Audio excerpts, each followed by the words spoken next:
ओम नमः सिद्धेभ्यः।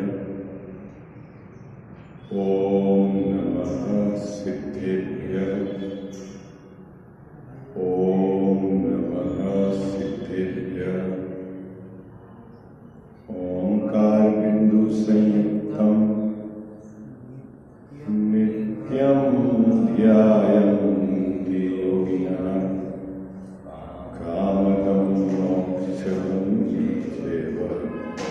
ओंकाराय नमो। मंगलम भगवान वीरो मंगलम गौतमो गणी मंगलम कुंद कुंदाय जैन धर्मोस्तु। सर्वमंगल मांगल्यम सर्वकल्याणकारकम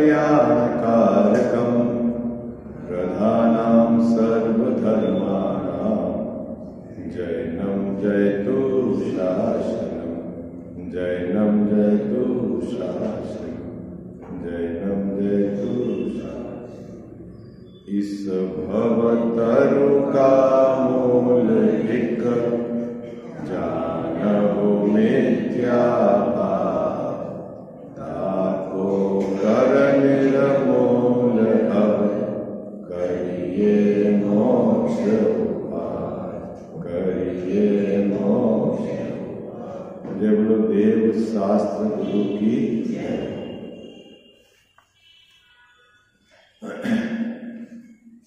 मोक्ष मार्ग प्रकाशक ग्रंथ विराजमान है। 7वें अधिकार के आधार से सप्त तत्व का अन्यथा स्वरूप, उस पर अपनी चर्चा विगत कुछ दिवस से चल रही थी। बीच में ब्रेक भी हुआ, फिर अपन दोहरा कर पुनः उस जगह पर पहुंच गए हैं जहां से अपने को चर्चा प्रारंभ करनी है। जैन मिथ्या दृष्टियों का विवेचन इस अधिकार के अंतर्गत है।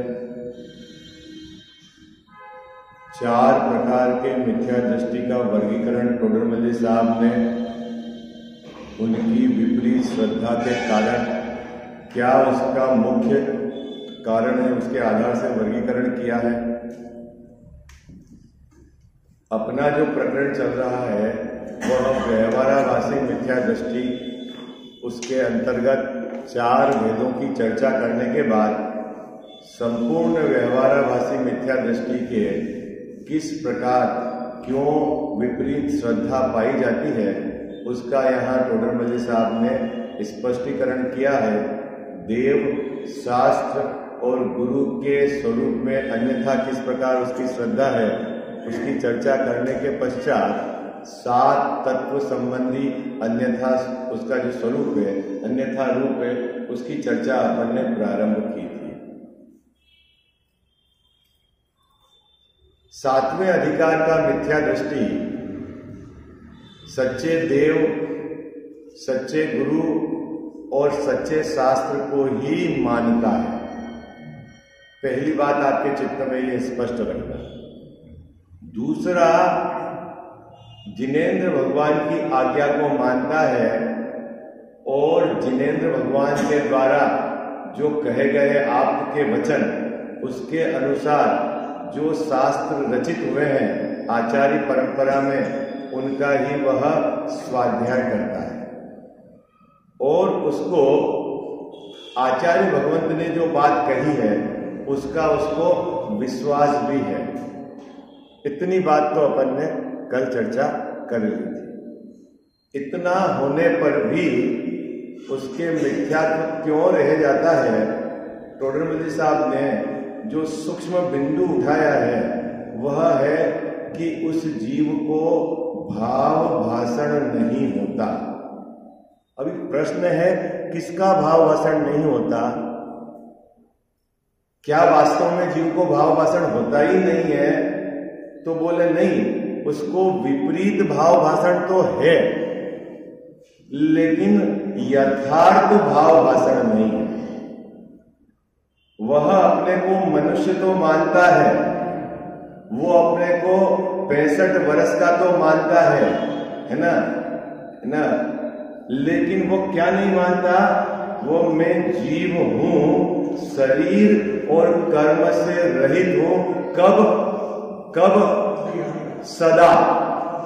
ऐसा उसको अंदर में श्रद्धा नहीं है। और उस फीलिंग के अभाव में, उस भाव भाषण के अभाव में वह जीव मिथ्या दृष्टि है। ये बहुत मतलब मार्मिक बिंदु है, इसलिए मैं इसको बार बार घोट रहा हूं, क्योंकि आपका केंद्र बिंदु भेद याद करना हो, भेदों का वर्गीकरण हो, वहां तक तो आपने अभ्यास किया है। कजाव साहब क्या किया है? 7 तत्व के नाम तो हम सब ने याद किए हैं, उनमें हे और उपादेय का निर्णय भी किया है। किसके आधार से किया है?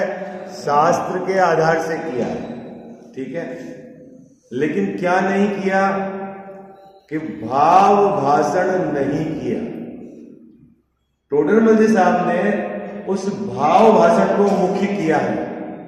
और क्या आपने जो नाम पढ़े हैं हे उपादेय का, आपने जो वर्गीकरण किया है आगम के आधार से, शास्त्र के आधार से, लेकिन आपने उसको जहां घटाना था वहां नहीं घटाया।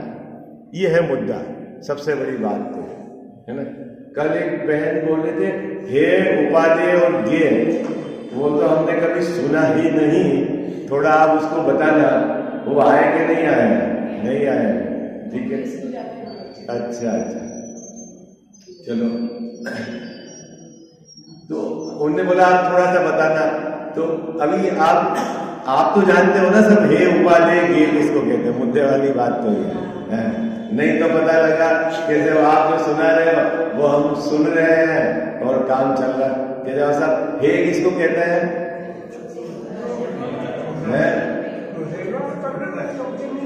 हे यानी छोड़ने योग्य। चलो बहुत सुंदर बात है। हे यानी क्या है जैसा? छोड़ने योग्य, ठीक है। और उपादेय यानी उपादेय यानी ग्रहण करने योग्य, ठीक है। और गे यानी अभी जानने योग्य कहो या जानने में आने योग्य कहो, ठीक है। जैसा अभी आप समझो, ठीक है। क्या जैसा, क्योंकि जगत में जितने भी द्रव्य हैं सब में प्रमेयत्व नाम का गुण है। क्या होता है? वो सामान्य गुण की क्या विशेषता है? किसी न किसी के ज्ञान का विषय, उसमें क्वालिटी है। किसमें क्वालिटी है इंसान? देखो, जगत के समस्त द्रव्य में इस प्रकार की क्वालिटी है। क्या क्वालिटी है? कि वह किसी न किसी के ज्ञान का ये बन सकता है। लेकिन सभी द्रव्य जान नहीं सकते, जानने में तो आ सकते हैं। क्या भाई साहब बात पकड़ में आ रही? क्या सभी द्रव्य जान नहीं सकते, क्योंकि सभी द्रव्य में प्रमेयत्व नाम का तो गुण है, लेकिन जानने का गुण तो मात्र जीव में। क्या तो जीव में 2 गुण हो गए गजावस्था। जानने में आने वाला भी गुण है और जानने का गुण भी, ठीक है। किसमें? जीव के अंदर। अभी जो अपन ने वर्गीकरण किया था, है ना, अभी आपने बोला हे यानी छोड़ने योग्य, ठीक है। हे यानी क्या बोला बाबूजी? छोड़ने योग्य। और उपादेय इसका मतलब है ग्रहण करने योग्य। फिर आपने उपादेय में भी 2 वर्गीकरण कर दिया। क्या वर्गीकरण कर दिया? एक आश्रय करने योग्य उपादेय है और एक प्रकट करने योग्य उपादेय है। कोई बात समझ में आई आपको? क्या कहा? क्या एक तो है एक है आपका उपादेय। उपादेय में 2 वर्गीकरण कर दिया आपने, एक आश्रय और एक प्रकट।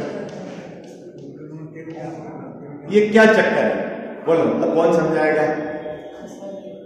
क्या होता है? आश्रय करने योग्य तो हमारा आत्मा है और पकड़ करने योग्य मोक्ष है। और बोलो भाई, आश्रय करना अपना स्वभाव है, स्वभाव को आश्रय करना और प्रकट करना केवल ज्ञान को प्रकट करना। क्या? और उसके अलावा प्रकट करने में केवल ज्ञान नहीं आया कि उसके अलावा और कुछ भी नहीं? बोलो भाई बोलो। संवर है, निद्रा है, मोक्ष है, इन तीनों को आपने प्रकट करने के लिए उपादेय माना। अभी मेरा प्रश्न है कि ये प्रकट करने के लिए उपादेय है, ये आश्रय करने के लिए उपादेय क्यों नहीं है?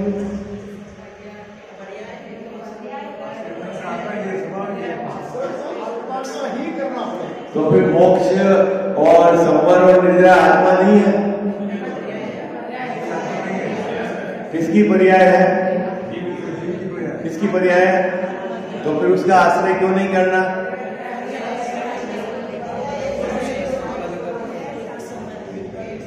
बोलो भाई बोलो, कोई दिक्कत नहीं, ये तो अपने घर की सभा है।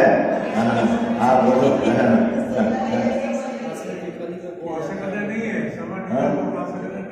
और ये जो सात तत्व कहां से लाए और किसी के श्रद्धा का नाम सम्यक दर्शन क्यों कहा? बाबू कोई थीम अपने को समझनी पड़ेगी ना। मुद्दे वाली बात तो है, जीव दुखी कहाँ है, क्यों है, और जीव सुखी होगा तो कैसे होगा, है? ये भी समझना। दुखी है ना गजावस्था, है ना? तो दुख कहाँ है? दुख कहाँ है? कहाँ है? आत्मा में तो है, लेकिन आत्मा में भी तो अपन ने विभाजन कर दिया ना। तो कहाँ कर रहा है? कहाँ है दुख? पर्याय में है, एक समय के। रागाधिक कहाँ है? एक समय की पर्याय में है। ठीक है, धर्म कहाँ प्रकट होगा? हाँ, स्वभाव तो कायम है, प्रकट नहीं होगा। हाँ, आई बात समझ में? प्रकट कहाँ होगा? धर्म पर्याय में। पहले नक्की दुख कहाँ है? वो भी पर्याय में है। और सुख कहाँ प्रकट होगा? गजावस्था पर्याय। जो प्रकट होगा ना, इसका मतलब अभी नहीं है, नहीं है और उत्पन्न होता है, वो सब काम पर्याय में होगा। स्वभाव तो परिपूर्ण है, उसमें कोई उत्पन्न होना और नष्ट होना नहीं होता। आई बात पकड़ में आई आपको? क्या क्या समझ में आया? कितने लोगों को समझ में आया? तो ये आपने वर्गीकरण क्यों कर दिया? हे का, गे का, उपादेय का, और उपादेय में भी दो वर्गीकरण कर दिए। जैसा क्या?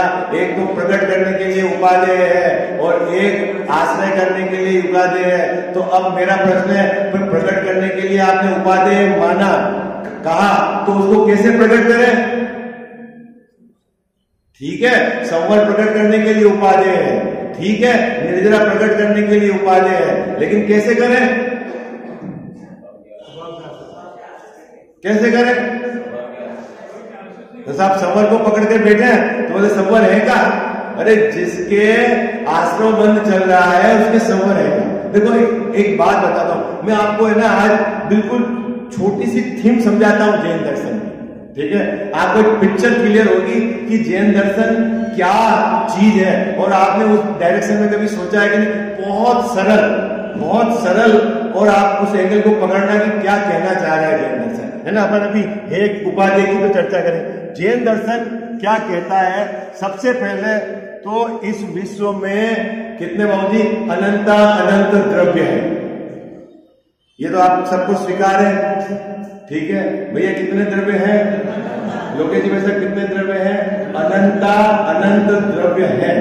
उनको जाति के आधार से यदि अपन वर्गीकरण करें तो 6 जातियां हैं, और संख्या के आधार से बात करें तो अनंत है। याद रहेगा आपको? क्या संख्या के आधार से कितने हैं बाबूजी? अनंत, और जाति के आधार से 6 है, और सभी द्रव्य अकृत्रिम है। क्या इसका मतलब क्या है? किसी के बनाए हुए नहीं। क्या कोई भी द्रव्य इस जगत का किसी का बनाया हुआ नहीं है, स्वतः सिद्ध है, स्वयं अपने से है, ठीक है। और कब से है वो? जैसा अनादि से है और कब तक रहेगा? अनंत काल तक रहेगा, ठीक है। इतनी बात तो आपको सबको स्वीकार है, ठीक है। अब जीव, ठीक है ना, जीव उसकी संख्या कितनी है बाबूजी? अनंत। और अनंत जीव, अभी सब द्रव्यों में आप समझ लेना क्या विशेषता है कि ये द्रव्य है ना, सभी द्रव्य जैसा, अभी तो अपन जाति के आधार से वर्गीकरण करते हैं, ये एक दूसरे से मिलते नहीं। क्या? जीव, उद्गल, धर्म, अधर्म, आकाश और काल, बाबूजी इनमें क्या विशेषता है? इन दो द्रव्यों के बीच में क्या है? अत्यंताभाव, वज्र की दीवारें, ये एक दूसरे से मिलते नहीं है। क्यों? ये ऐसी विश्व की व्यवस्था है, रहते एक साथ है, मिलते नहीं। दूसरा, एक ही जाति के द्रव्य है ना, जैसे जीव कितने हैं? अनंत है, लेकिन एक जीव दूसरे जीव से भी नहीं मिलता।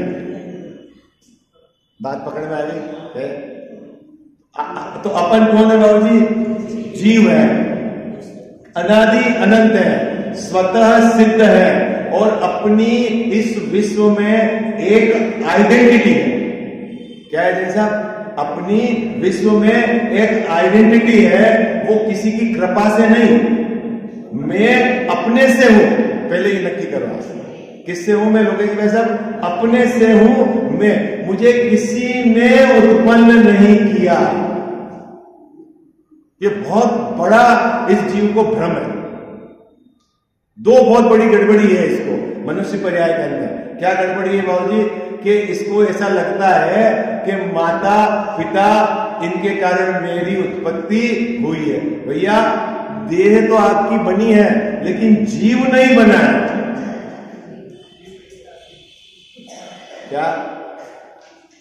देखो, मैं आपको थोड़ा सा लाइन से हटकर थोड़ी सी बात करता हूं, क्योंकि अब धीरे धीरे युवा लोग बड़े हैं ना, तो आपकी थोड़ी जिज्ञासा, रुचि भी डेवलप हो कि जैन दर्शन क्या चीज है ना। जैसा हम जब इंजीनियरिंग करते थे तो हमको लगता था ये सब बकवास है। क्या बकवास है? एक ग्रंथ में लिखी हुई बात है, कौन कि ये कहते हैं कि हमने तो पढ़ा है कि पृथ्वी घूमती है, और ये कह रहे हैं कि सूरज घूमता है। ये तो गड़बड़ है, क्योंकि साइंस वाले सब पागल है क्या है? 66 डिग्री झुकी हुई है, इसलिए ऋतुएं होती है। और अब ये कह रहे हैं कि ज्योतिषी विमान जो है, जम्बूद्वीप के 2 सूरज और 2 चंद्रमा, ये अपने इसमें आवृत में घूमते हैं, आगे पीछे होते हैं, इससे ऋतुएं होती हैं। बोले ये सब बेकार है, झूठी बात है। लेकिन मैं आपको आज साइंस कहां तक पहुंचा है, ठीक है, वो क्या कमी है, आप उसको एनालिसिस करना, और जैन दर्शन कितना गहरा है और केवल ज्ञान की क्या गजब की सामर्थ्य है, उसकी आप विचार करेंगे। देखो, अभी 3 प्रकार के जन्म 4 गतियों में होते हैं। किस प्रकार के जन्म होते हैं? 3 प्रकार के जन्म 4 गतियों में होते हैं। या तो गर्भज जन्म होगा, चाहे उपपादज जन्म होगा, चाहे सम्मूर्छन जन्म, ठीक है। नाम याद रहेंगे आपको, कोई दिक्कत नहीं, नाम याद नहीं रहे, आप मोटा मोटा भाव पकड़ना। कितने प्रकार के जन्म है? 3 प्रकार के, है ना। कहीं आप अंडर और जेरज पढ़ो ना, तो वो गर्भज में ही आ जाते हैं, ठीक है ना। अभी उधर कितने प्रकार के जन्म हुए हैं? 3 प्रकार के जन्म हुए हैं। किसके जन्म होता है बाबूजी? जीव नहीं जन्मता। हाँ, मैं आपको टेक्निक समझाया। हाँ, जीव तो मैंने आपको पहले नक्की कर दिया है। जीव कैसा है? अनादि अनंत है, जीव नहीं जानते। मैं आपको ये प्रूफ करूंगा अभी आपके मनुष्य गति के आधार से, है ना, कि कैसे। अभी 3 प्रकार के जन्म है, गर्भज, उपपादज और सम्मूर्छन, ठीक है। तो जो, अरे वो मैंने बोल दिया ना, जेरज और अंडज जिसमें गर्भज में आता है, ठीक है। अभी समझो आप कि मनुष्य गति के अंदर जो जन्म की प्रक्रिया है वो है गर्भज, और सम्मूर्छन पर्याप्ति पूरी नहीं करता है तो अभी उसको छोड़ दो। क्या? ठीक है। जैसा मनुष्य गति में जन्म कैसा होता है? गर्भज,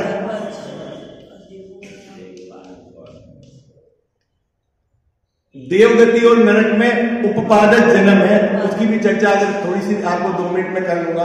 अभी गर्भ जन्म में क्या होता है कि है ना, रज वीरज है ना, रज और वीरज, ठीक है, इनका मिलन हो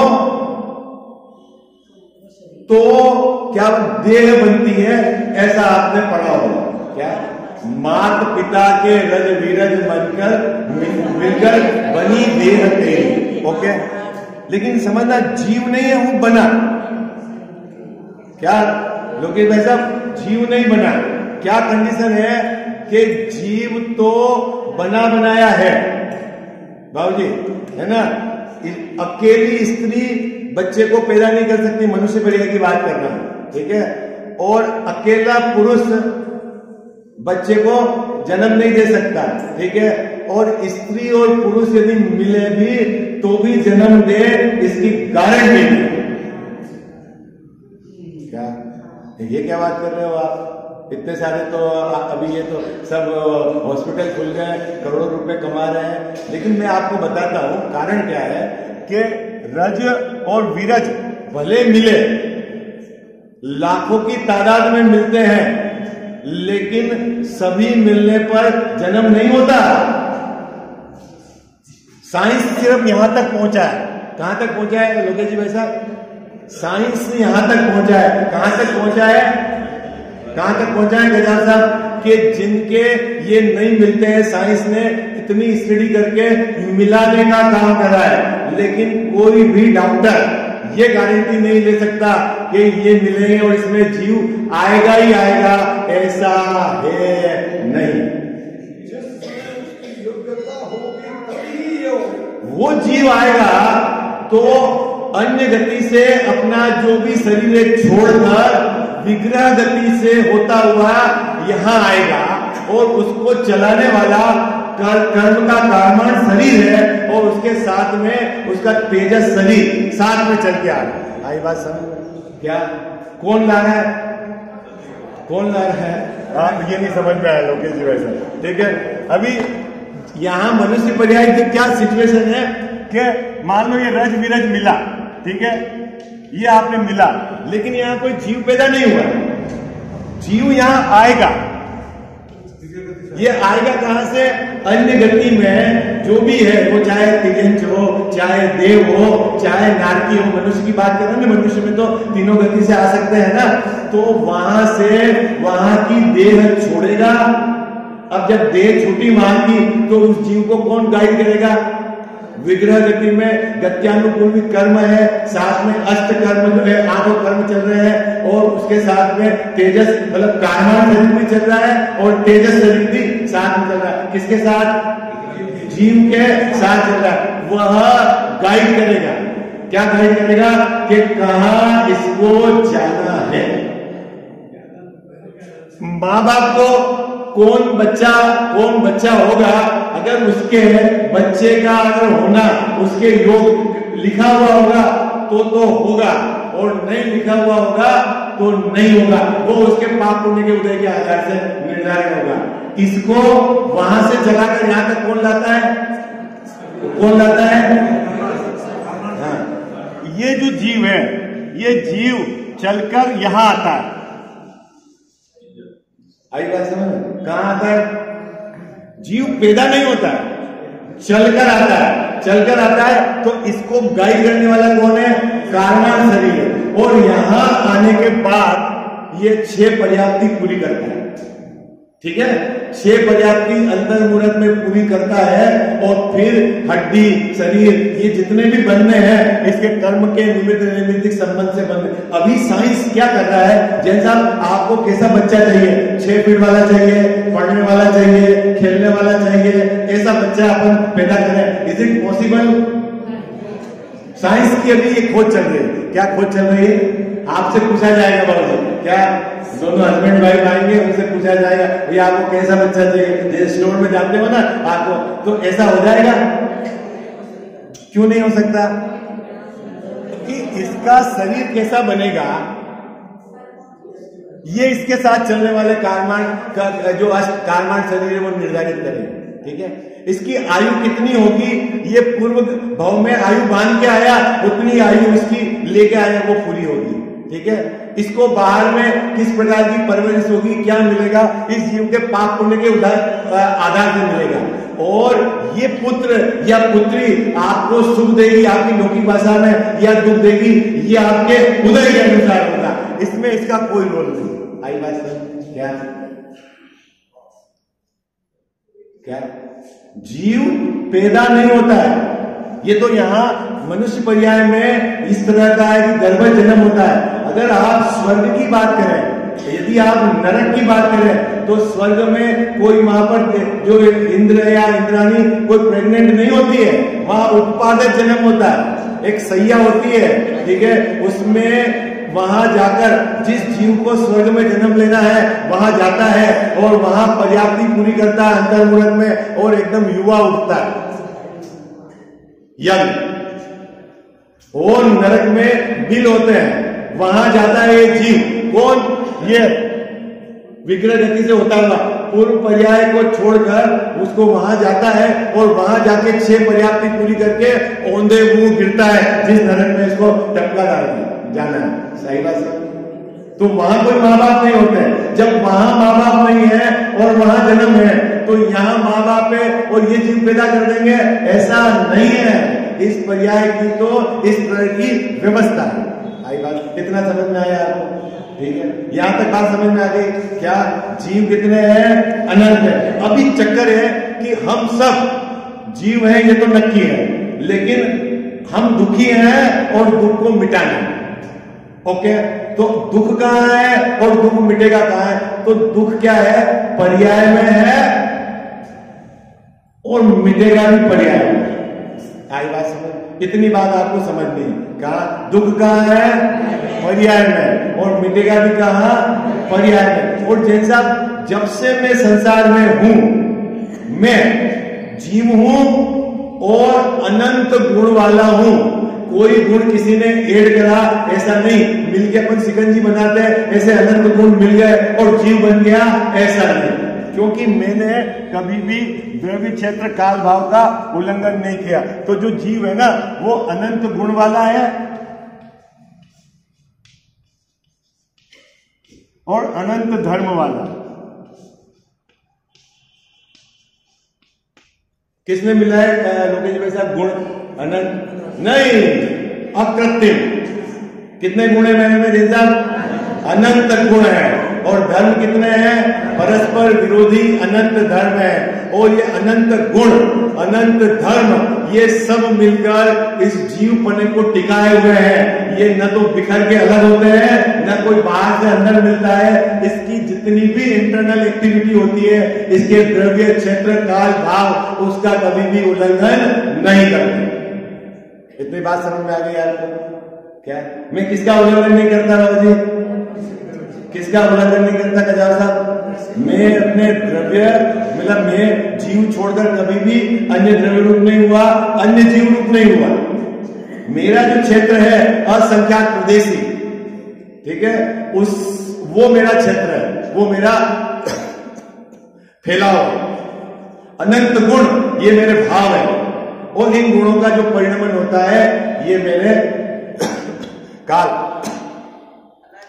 अनादि अनंत ये पर्याय है, मेरा काल है। आई बात समझ? ठीक है, इसके बाहर मेरा कुछ नहीं है। अभी 2 शब्द आपको हमेशा ये आता है, पर्याय पर्याय पर्याय में क्या है ना? अभी आपने बोला दुख है पर्याय में, सुख प्रकट करेंगे पर्याय में, तो पर्याय क्या है? पर्याय किसको बोलते हैं? तो पर्याय शब्द का 2 जगह उपयोग में होता है। एक तो असमान जाति जो पर्याय है उसमें भी पर्याय देते हैं, जैसे मनुष्य पर्याय, देव पर्याय है ना, नरक पर्याय, इसमें भी पर्याय शब्द का उपयोग करते हैं। और एक जो पर्याय शब्द है गुणों के परिणमन को पर्याय कहते हैं, गुणों के विकार को पर्याय कहते हैं। इतना याद रहेगा आपको? क्या 2 जगह, जैसे एक मनुष्य पर्याय, अपन बोलते हैं मैं मनुष्य हूं, तो ये असमान जाति जो है ना व्यंजन पर्याय, इसको भी पर्याय कहा है। और एक गुणों के विकार को भी पर्याय कहते हैं। 2 चीज याद रहेगी आपको? क्या गुणों के विकार में गुणों को परिणाम। अभी समझना, अनंत गुण है और अनंत धर्म है। अनंत धर्म परिणमन नहीं करते, परस्पर विरोधी अनंत धर्म वस्तु में है और वस्तु को टिका के रखते हैं, और जो अनंत गुण है गुणों में परिणमन होता है। अब आपको कोई पूछे धर्म और गुण में क्या अंतर है, तो आप याद रखोगे किसको बोलते हैं धर्म और किसको बोलते हैं गुण? बोलो भाई, दादी जी किसको बोलते हैं धर्म और किसको बोलते हैं गुण? गुणों में परिणमन होता है और धर्म में परिणमन नहीं होता, इतना याद होता है। और जो गुणों का परिणमन है उसको बोलते हैं पर्याय। तो गुणों की पर्याय होती है, धर्म की कोई पर्याय नहीं। इतनी चीज याद रहेगी आपको, ठीक है। अब प्रश्न है परिणमन किसको कहना? अपने शब्द तो बोल दिया परिणमन किसको कहना? परिणमन किसको कहना? ये अवस्था का पलटना, चेंजेस, ठीक है। अभी इस थीम को समझो आप कि क्या चीज, गुण क्या गजब की चीज है। गुण रूप रहते हुए अवस्था चेंज होती है। जैसे मैं अभी आपको उदाहरण देता हूं, आम, उसमें वर्ण नाम का गुण है। क्या नाम है? लोकेश जी भाई साहब, आम है ना, ये पुद्गल है, उसमें वर्ण नाम का गुण है, ठीक है। ये हरा है और फिर ये पीला हो जाए। गुण तो है वर्ण, ठीक है। उसकी पहले अवस्था थी हरा। मैंने स्थूल इसलिए पकड़ा है क्योंकि ये तो हर समय परिणमन होता है। हर समय परिणमन वाली बात आपको पकड़ में नहीं आएगी। स्थूल परिणमन जो आपके ज्ञान में पकड़ में आता है, तो क्या है, आम हरा है बाबू, तो वो किस गुण की पर्याय है? वर्ण गुण की पर्याय। वो अभी हरी है और वह आधी पीली और आधी हरी रही, वो किस गुण की पर्याय है? वो भी वर्ण गुण की पर्याय है। और वो पूरी पीली हो गई, वो भी वर्ण गुण की पर्याय है। और फिर बाद में वो काली हो गई, तो वो भी वर्ण गुण की पर्याय।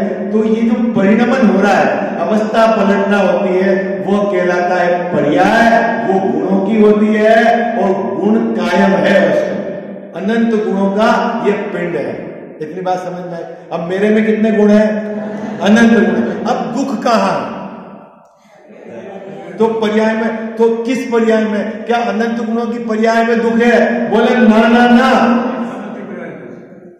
अनंत गुणों में से कुछ ही गुण का विपरीत परिणमन होता है, उसका नाम दुख है। फिर से क्या कहा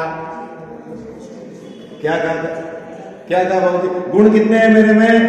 अनंत है। और दुख किसका है? कि कुछ गुणों का परिणमन कैसा होता है?